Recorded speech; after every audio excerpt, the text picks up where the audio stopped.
Empecemos por el estándar uno, que es propósitos articulados. Entonces, bueno, se ha tomado una pequeña descripción en el lado izquierdo en las tablitas y al costado derecho tenemos las palabras clave. Entonces, en este estándar vamos a tocar netamente propósitos, ¿no? Tenemos como propósitos la misión, la visión a nivel institucional. La visión, claro, está dada por el Plan Estratégico Multisectorial de Educación, el de la PSEM, que está vigente hasta el 2026, ¿no? Y toda institución pública en este caso, se adhiere a esta visión que está declarada en este plan estratégico. La misión sí contamos en la página web, pero ¿qué es lo importante? ¿Qué es lo más fundamental de este estándar? Que los propósitos de la escuela estén articulados con los propósitos institucionales. Entonces, por eso mi primera clave es la alineación. Debo buscar que sean alineados, que vayan de la mano, al menos en tres aspectos: la labor académica, el tema investigativo y el tercer aspecto, que es vinculación con el entorno. El estándar también nos exige que sea una construcción participativa. Entonces, ¿quiénes deberían estar involucrados en la elaboración de los propósitos como tal? Si estamos mencionando que vamos a evaluar una labor académica, está además, o en todo caso, en primer lugar, debiera estar la comisión académica. La comisión académica para la elaboración y o revisión de los propósitos del programa. Tenemos también a dirección de escuela, tendríamos a dirección de departamento, ¿no? Todos aquellos involucrados con esta labor. Si también hablamos del segundo factor, que es investigación, entonces tenemos unidades de investigación en la facultad. Entonces, hacerle la invitación para que sea una construcción participativa. Podemos invitar a externos, podemos invitar a los representantes de grupo de interés. También es válido, ¿no? Y eso justamente estaría con el tercer factor, vinculación con el entorno. Entonces, resumiendo esta parte del estándar uno: primero, que estén alineados; segundo, demostrar una construcción participativa tanto de los propósitos como tal, la misión, la visión, los valores que deben estar integrados en la misión y visión, ¿no? Los valores deberían estar también alineados en la misión y visión como tal, los propósitos u otros que, por ejemplo, tenga el programa, ¿no? Y por último, su difusión, la difusión de los propósitos en página web, en diferentes medios. Eso respecto al estándar uno. Pasemos al estándar 2, participación de grupo de interés. El estándar 2 anteriormente trabajaba netamente con lo que era grupo de interés, netamente grupo de interés, pero ahora en estos lineamientos para este 23 le han agregado todo el aspecto de la demanda social. Entonces, por eso es que mi palabra clave en el primer punto es el estudio de demanda social, lo que habíamos visto que era el insumo para esta revisión curricular, ¿no? Como primera etapa. Una vez que ya se haya definido el estudio de demanda social, debe ser coherente lo que demanda la sociedad con mi oferta educativa, tanto a nivel de las competencias que yo ofrezco en mi perfil de egreso, así como la cantidad de vacantes que yo también oferto como en sí la sociedad demanda, ¿no?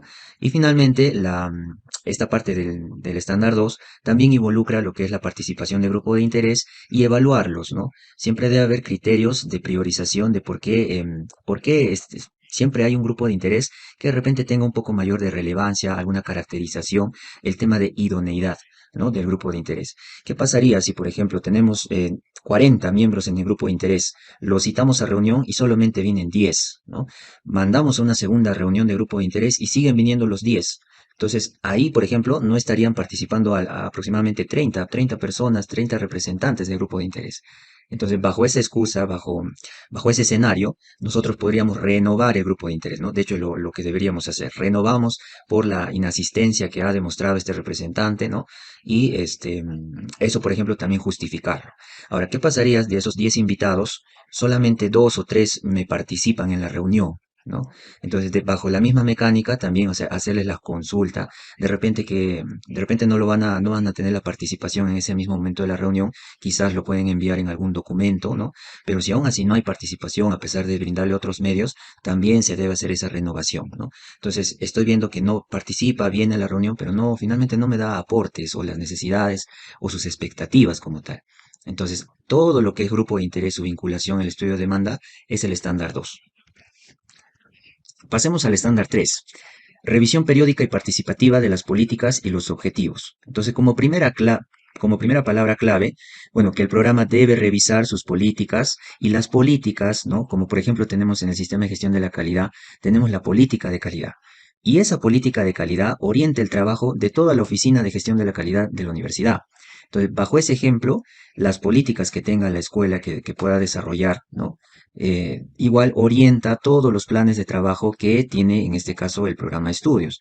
Tales como, por ejemplo, las comisiones tienen diferentes planes de trabajo, planifican a través de sus planes que ya hemos visto y incluso lo han expuesto en las reuniones anteriores. Entonces, todas esas planificaciones, el plan de medio ambiente, el plan de infraestructura, el plan de mantenimiento, el plan de trabajo de la comisión académica, todo eso apunta a el cumplimiento, primero, de las políticas y por ende de los propósitos, ¿no? Por eso es que en el esquema que les envié de cómo debe elaborarse un plan, había una parte, creo que era el punto 3 o el punto 4, que solicita y ya exigimos en el mismo plan de trabajo, plan de tutoría o plan de movilidad, cualquier otro documento de planificación que tengamos, que también incorporemos cuál es el propósito que se persigue. Y el propósito debe estar identificado, sea en la misión, en la visión, en las políticas que tengamos, ¿no? En los objetivos académicos, en los objetivos educacionales, en los objetivos estratégicos, por ejemplo, ¿no? Del plan estratégico. Entonces, está orientado a cumplir justamente esa política, ¿no? Esa política, esa planificación, ese plan de trabajo. Entonces, el 3, el estándar 3, viene a ser aterriza todo lo que hemos trabajado en el estándar 1, lo aterriza a través de diferentes planes, la etapa de planificación. Que todo eso se busque que todo eso apunte a lograr los propósitos del programa. Ese es el estándar 3, ¿no? Que tenga sus políticas y sus diferentes planes de trabajo y planificación. Y el documento, digamos, principal y clave aquí es el plan estratégico, ¿no? El plan estratégico recoge, o debiera recoger, todos los demás planes que tienen las diferentes comisiones. Entonces, eso es respecto al estándar 3, la planificación, llamémosle, y aterrizar el estándar 1, cómo vamos a cumplir esos propósitos. El estándar 4 ya es netamente gestión de recursos financieros. Entonces, así como hacemos la planificación de diferentes actividades, las diferentes comisiones tienen sus planes de trabajo, es importante demostrar que hay una gestión de recursos financieros para que finalmente esos planes de trabajo se puedan ejecutar, ¿no? Entonces, ¿cómo, por ejemplo, lo estamos aterrizando en los mismos planes? En los mismos planes se le está solicitando qué partida presupuestaria en el POI ya se está vinculando o si en caso requiere algún recurso como tal, ¿no? Entonces, en el estándar 4 nos van a solicitar, por ejemplo, ¿no? ¿Cuánto ha sido respecto al POI, cuánto ha sido lo programado, cuánto ha sido lo ejecutado y un porcentaje de ejecución como tal, para evaluar la eficacia, para evaluar algún indicador de impacto u otros indicadores que el programa puede establecerse, ¿no? Para ver si finalmente estamos teniendo una buena gestión de recursos financieros. Entonces, podemos tener indicadores, podemos tener, cómo también podemos evaluar la gestión de recursos financieros por reportes de auditoría, indicadores de gestión, ya depende en sí de la gestión de cada programa, ¿no? Y esto vemos que va de la mano con toda la información que enviamos pues anualmente respecto al POI, ¿no? Respecto a los recursos financieros. Entonces, el 4 lo podríamos resumir a que todas las actividades planificadas desde el estándar 3 hacia atrás debieran estar consignadas. Es más, las otras que están posterior al estándar 4 también tienen que estar consignadas en los elementos, en las planificaciones operativas, ¿no? Los famosos POI. Pasemos al estándar 5, pertinencia del perfil de egreso. Para yo evaluar la pertinencia del perfil de egreso, habíamos trabajado este anterior mapeo, ¿no? Donde primero necesitábamos el estudio de demanda. A partir de ese estudio de demanda, ¿no? Podríamos evaluar nuestros propósitos, la revisión de los propósitos de nuestras políticas. Y, como se indica, ¿no? En la palabra clave, primero la coherencia, ¿no? Que sea coherente lo que la demanda está exigiendo como tal, lo que está demandando respecto a un profesional en psicología, ¿no? Y obviamente que el perfil de egreso atienda a esa necesidad del entorno socioeconómico. Entonces, el estándar 5, como he colocado aquí a la derecha, responde al estándar 2 que es de análisis de la demanda social y el tema de los grupos de interés, ¿no? Y es justamente este estándar 5 que aparte de responder al estándar 2, ¿no? Porque ahí está mi pertinencia del perfil de egreso, también elabora los diferentes instrumentos para evaluar esa pertinencia. Entonces, ¿cómo podríamos evaluar la pertinencia, ¿no? ¿Cuáles son las competencias que el mercado exige actualmente en un profesional de psicología? Esas competencias que están siendo exigidas actualmente están, por ejemplo, de la mano con mis competencias del perfil de egreso actuales, ¿no? O el entorno ya cambió, o de repente por un tema político, ¿no? De repente hay alguna nueva normativa o algún nuevo campo clínico, ¿no? Entonces, el perfil de egreso debe ser coherente con el entorno y con todo lo que se ha analizado en el estándar 2. Todo ese análisis de coherencia, si es que realmente pertenece o no pertenece como tal, se realiza en el estándar 5. ¿no? Entonces, el tema de pertinencia del perfil de egreso es para el estándar 5. ¿Y en qué se diferencia del estándar 6? Porque también es perfil de egreso, pero esta es una revisión como tal. La diferencia entre ambos es que una vez que ya tengo elaborado el perfil de egreso, ¿no? Lo que me corresponde hacer como mínimo anualmente es una revisión del mismo, orientado justamente a los cambios que puedo tener en el entorno, ¿no? Entonces, si el entorno está cambiando constantemente, como por ejemplo en alguna carrera de ingenierías, como me dieron el ejemplo en ciencias de la computación, que constantemente cambian de lenguaje de programación, entonces el perfil de egreso también debiera seguir ese ritmo, ¿no? ¿Por qué? Porque los lenguajes de programación cambian constantemente, la inteligencia artificial ahora es un boom, ¿no? Entre otros aspectos. Entonces, el perfil de egreso puede seguir haciendo debiera hacerse estas revisiones, ¿no? Y ahora también es válido que hagamos una revisión del perfil de egreso y la demos por ratificada, que aún responde a las necesidades actuales del mercado. Entonces, es ambos escenarios y ambos es válido. El tema es que siempre hay que recoger evidencia, ¿no? De esas revisiones como tal. Entonces, la diferencia es que en el primero evalúo respecto al entorno, al estándar 2, que es el estudio de demanda social, y el estándar 6 hago una revisión cuando ya está como tal aprobado por cada programa de estudios, ¿no? Y también la diferencia es que en el 5 yo elaboro los instrumentos para evaluar la pertinencia. En el 6 ya aplico estos instrumentos.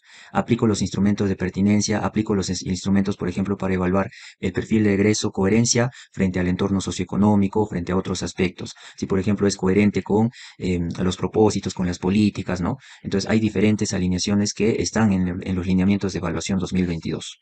Esa es la diferencia entre el 5 y el 6. Pasemos al estándar 7. El estándar 7 es sistema de gestión de la calidad. La palabra clave en sí aquí es evidenciar el funcionamiento. Y evidenciar el funcionamiento de este sistema es bien amplio, ¿no?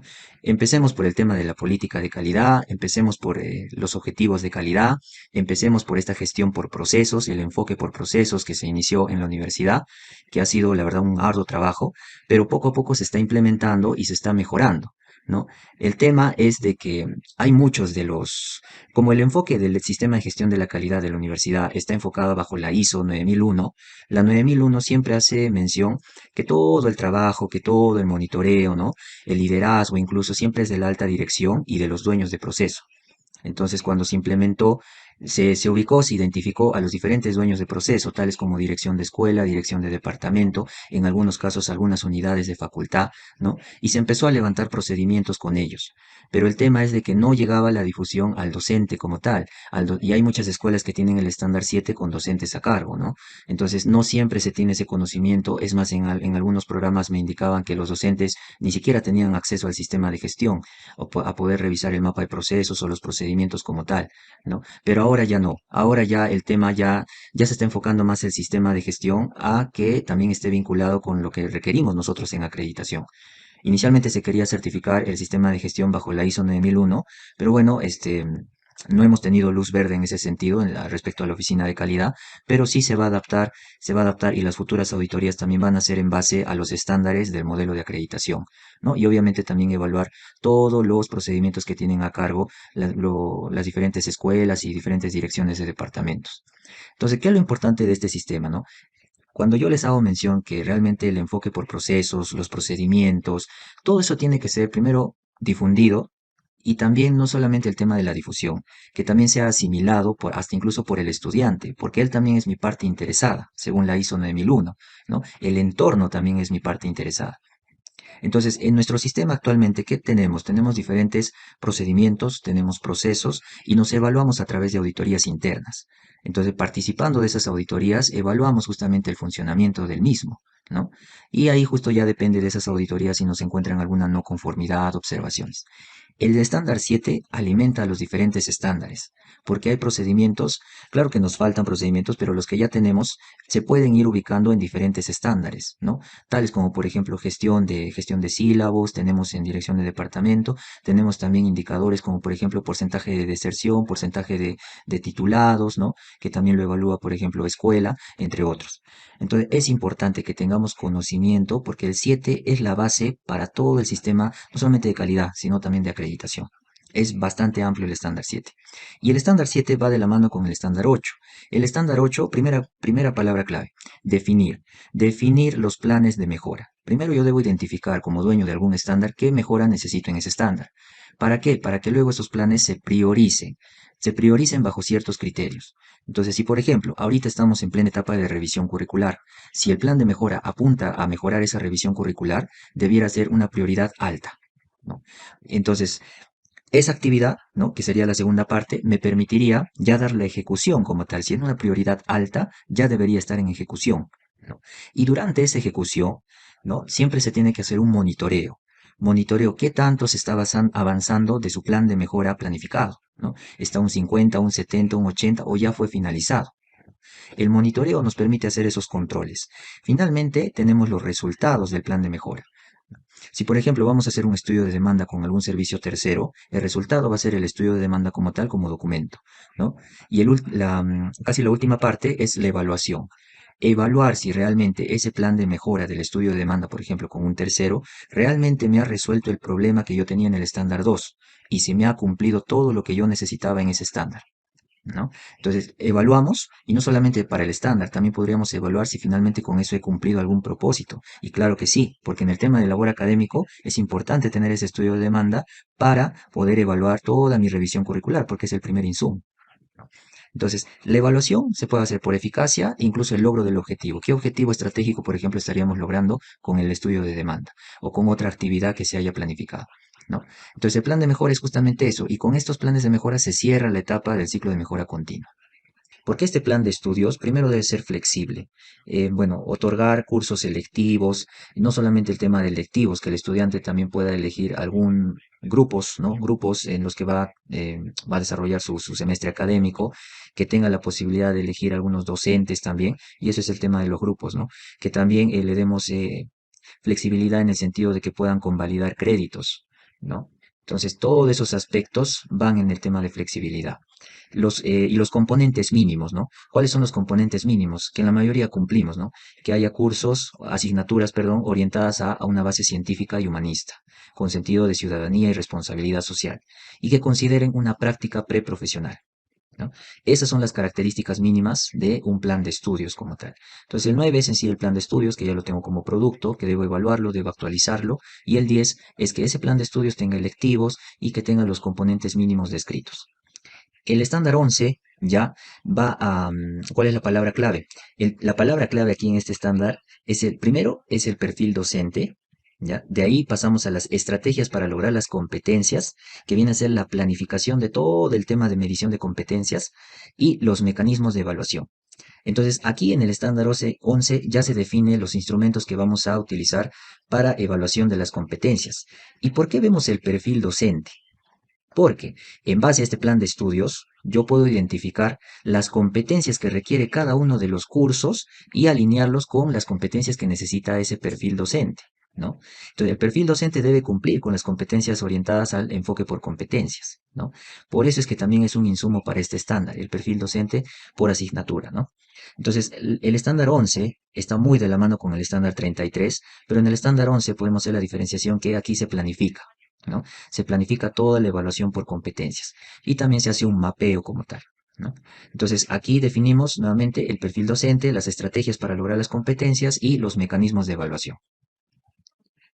El estándar 12. El estándar 12 tiene mucha similitud con el estándar 25, que es responsabilidad social, ¿no? La diferencia entre ambos es el estándar 12 hace actividad de responsabilidad social, pero con investigación o con actividades que son netamente de la escuela. Si nosotros somos psicología y aplicamos la psicología responsabilidad social en el penal de mujeres, ¿no? Primero tenemos ahí la opción de poder hacer investigación, algún instrumento, alguna evaluación, algún diagnóstico que nos permita, ¿no? Tener algún panorama o algún escenario. Entonces, cuando hacemos esta actividad de ejercer nuestra profesión y lo hacemos bajo un enfoque de responsabilidad social, en una actividad de responsabilidad social, esa actividad va para el estándar 12. ¿Qué pasaría si organizamos, por ejemplo, alguna chocolatada, alguna campaña de friaje, alguna otra actividad que de repente no está de la mano con nuestra profesión, con nuestra labor, ¿no? Pero sí está orientada a la responsabilidad social, o hacemos alguna campaña medioambiental, ¿no? Entonces, ahí, por ejemplo, esa actividad iría al estándar 25, ¿no? Pero si utilizamos nuestra profesión para hacer investigación y responsabilidad social, es válido y esto va para el estándar 12, ¿no? Entonces, depende siempre de la naturaleza del programa. ¿no? Entonces, esa actividad que, por ejemplo, hacemos el diagnóstico, el apoyo, la orientación, en este caso al penal de mujeres, es válido, ¿no? Hacemos responsabilidad social, ejecutamos nuestra profesión como tal y tenemos la ventana para hacer la investigación. Es más, o sea, de por sí hay trabajos, las actividades que se han descrito en la última reunión están justamente enfocadas a esto, ¿no? Articulación de la investigación con la responsabilidad social. El estándar 13 ya es netamente movilidad, ¿no? Creo que esa es la palabra clave. Y yo también he subrayado lo siguiente.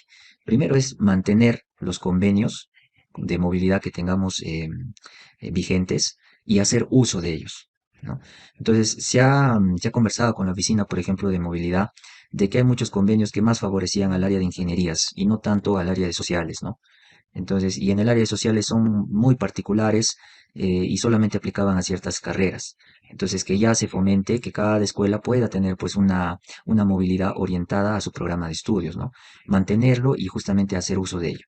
Y otro concepto muy clave en el estándar 13 es que las actividades que realizo de movilidad deben estar enfocadas a fortalecer las competencias. Si es movilidad de estudiantes, debe fortalecer las competencias del perfil de egreso. Si es movilidad del docente, debe fortalecer competencias psicopedagógicas, profesionales, otras competencias de especialidad, alguna competencia de investigación, ¿no? Entonces, debemos de buscar justamente ese fortalecimiento, ¿no? Ahora, hay grados, definitivamente, ¿no? Si hay una movilidad o un intercambio por semestre, el impacto va a ser mucho mayor que si un estudiante hace un congreso o un seminario, ¿no? De un día o de algunas horas, ¿no? Entonces, definitivamente ahí el panorama y la visión que va a tener el estudiante al regresar de un semestre es totalmente diferente a un estudiante que ha hecho un congreso, ¿no? Algo más puntual. Entonces, también hay que identificar en qué nivel se está logrando esa competencia, ¿no? Pero ese es el enfoque. El estándar 13 busca fortalecer las competencias tanto del estudiante como del docente. El estándar 14, ya entramos aquí netamente a otro factor, que vamos a ver factor docente, porque desde aquí del 14 hasta el 17 vemos todas las necesidades que debemos identificar en cada una de los docentes como tal, ¿no? El estándar 14 yo resumiría en la selección y evaluación. Porque aquí justamente nos solicitan, ¿no? Normativa de cómo fue el proceso de selección de contratación docente, cómo se les ha evaluado, cuáles son las evidencias de evaluación, cuál es el comité que se conformó en su momento, cómo se revisó el currículum y si realmente están cumpliendo las competencias que debieran de tener como mínimo, ¿no? Entonces, todo eso de selección, evaluación, los procesos, las convocatorias que se realiza, ¿no? Va para el estándar 14. Ahora, este estándar 14 en su denominación también incluye la palabra capacitación y perfeccionamiento, pero este tema de capacitación y perfeccionamiento va más enfocado o está en todo caso más desarrollado en el estándar 17, en el plan de desarrollo académico docente, ¿no? Por eso es que en el estándar 14 yo solamente he dejado como palabra clave selección y evaluación. Sí es importante tener en cuenta el tema de capacitación, pero eso lo vamos a ver en el estándar 17, ¿no? Y el perfeccionamiento docente también. Pasemos entonces al estándar 15. El estándar 15, ¿no? Evalúa la plana docente adecuada. Entonces, aquí vemos el tema de distribución de la carga lectiva, no lectiva. Vemos la cantidad de docentes que debe tener el programa de estudios para no saturar la carga de trabajo que de repente estamos viendo en algunos programas, ¿no? Entonces, también esto se sustenta aquí en este estándar 15, la idoneidad, ¿no? Y también va en el aspecto de por qué hay docentes contratados a tiempo completo, perdón, contratados, no, nombrados a tiempo completo, ¿no? Que están enseñando, pues, de repente cursos en primeros años, ¿no? Si ellos tienen se me ocurre, ¿no? Una especialidad, ¿no? Que de repente es muy beneficiosa en los últimos años, de repente tendría que estar enseñando no solamente cursos generales, sino también cursos específicos, con laboratorios, con talleres, ¿no? Porque es justamente su labor como tal. Y aquí en el estándar 15 explicamos ello, ¿no? Depende de la complejidad de las asignaturas, que ese docente es el idóneo para enseñar esa competencia, perdón, esa asignatura, ¿no? Y, por ejemplo, bueno, yo usualmente les doy este ejemplo, ¿no? Si la competencia que yo voy a evaluar es de liderazgo o alguna habilidad blanda, el docente que va a dictar el curso como tal, donde voy a evaluar esa competencia, tiene que ser un líder nato, ¿no? Donde justamente a través de su liderazgo les puede enseñar a los muchachos justamente a desarrollar esta competencia. Y eso lo sustentamos en este estándar, estándar 15, plano docente adecuada. El estándar 16 ya es reconocer las labores que realiza la labor lectiva y no lectiva de los docentes, ¿no? Debe haber los mecanismos de reconocimiento. Entonces, por ejemplo, en alguna escuela me comentaron, yo fui la primera docente RENACIT y gracias a eso también aporté a la acreditación, pero en ningún momento se me ha reconocido que yo haya fomentado, por ejemplo, la investigación en mis demás colegas, ni un reconocimiento. O yo soy parte de la comisión de calidad y tampoco he tenido reconocimiento por X motivo, ¿no? Entonces el estándar 16 hace ese reconocimiento. Hay que establecer criterios y el nivel de cumplimiento de esos criterios para que se les otorgue el reconocimiento debido a los docentes. El reconocimiento, claro, ya se les da de manera remunerativa, claro está, pero también hay otro tipo de reconocimiento, ¿no? No necesariamente tiene que ser monetario, ¿no? Entonces ya depende de cada programa cómo, qué actividades se puede establecer para hacer el reconocimiento correspondiente. Y el estándar 17 ya recoge prácticamente desde el estándar 14 al estándar 17 y otros estándares vinculados, qué es lo que necesita el docente, primero, para la labor académica, para el proceso de enseñanza-aprendizaje. Segundo, para la línea de investigación, ¿no? Justamente tenemos docentes investigadores, entonces, ¿cómo los apoyamos a seguir ascendiendo en estos niveles de Concitec? ¿No? Tercer punto, vinculación con el entorno, ¿no? Entonces, por ejemplo, tenemos aquí el estándar 2, que es netamente trabajar con grupos de interés. ¿Qué necesita ese docente que está responsable del grupo de interés para poder trabajar eficientemente con ellos? ¿No? ¿Qué necesita el docente de movilidad, por ejemplo, para poder generar algunas estrategias u otras opciones de movilidad con otras universidades, ¿no? Entonces, de esa manera, por ejemplo, el estándar 34, ¿qué necesita el docente igual para ejecutar sus acciones con el entorno respecto a los egresados? ¿No? Todo eso va en vinculación con el entorno como tercer eje. El cuarto eje es desarrollo docente. Entonces, identifiquemos qué le hace falta al docente contratado para que pueda ascender a nombrado, ¿no? Que se haga el nombramiento docente o que pueda ascender en su escala salarial u otro aspecto, ¿no? Categoría, etcétera. Y por último, la labor diaria.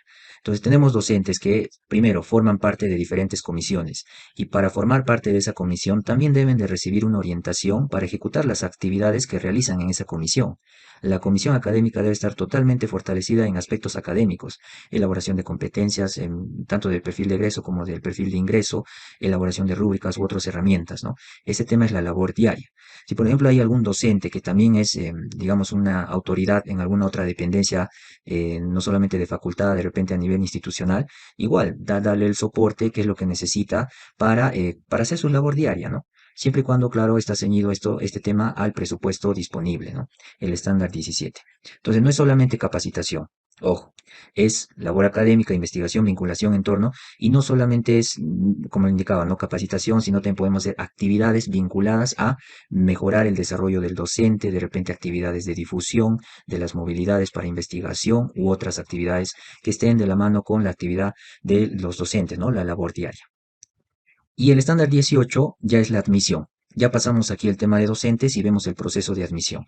Entonces, ¿cuáles son las palabras clave? Primero, evaluar el perfil de ingreso. Todo el estándar 18 está en torno al perfil de ingreso, ¿no? Si en el perfil de ingreso colocamos que solo vamos a obtener capacidades, por ejemplo, que son evaluadas en el examen de admisión, lo vamos a cumplir porque tomamos un examen de admisión. Pero nosotros como psicólogos, ¿no? Por ejemplo, en la última reunión se indicó, se conversó que deberían tener los estudiantes un equilibrio emocional. Entonces, ¿cómo evaluamos que los postulantes tengan ese equilibrio emocional? De repente algún test, ¿no? Ustedes son los expertos, pero eso debemos de aplicar por ejemplo, en el perfil vocacional, ¿no? Entonces, de esa manera vamos a cumplir la evaluación del perfil de ingreso. Y bueno, claro está, también hay que respetar toda la normativa de los procesos de admisión, ¿no? Tales, por ejemplo, que se ha agregado, por ejemplo, el idioma inglés, el idioma quechua, la lengua materna, ¿no? Que también es parte de todo lo que ahorita está gestionando la oficina de admisión. Entonces, el proceso de admisión es el estándar 18. Y el estándar 19 está de la mano con el 18 porque son como hermanos en el sentido de que en admisión identifiquemos aquellos ingresantes que no hayan podido lograr, por ejemplo, ese equilibrio emocional, si lo vemos por el perfil vocacional, o que de repente no están muy buenos en comprensión de lectora, que es uno de los aspectos que se evalúa en el 18. La nivelación busca subsanar esas brechas, ¿no? Nivelarlos, esa es la palabra clave.